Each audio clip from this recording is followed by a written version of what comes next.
বিন্দু মাসির হাতে পান না খাইলে তো আপনার ঘুমই আইব না।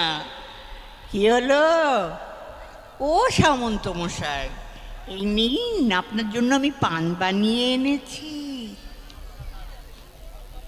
এই দারোগা, দরজাটা খুলে দে, আমার ভাইকে বার করে দে। কি হলো, তাকিয়ে আছিস যে? দরজা খুলবি না? ঠিক আছে, আমি দেখাচ্ছি, মজা দেখাচ্ছি। কি হলো, সুরসুর করে দরজাটা খুলে দিয়ে এলি? হ্যাঁ, দেখ কেমন লাগে। যা যা যা,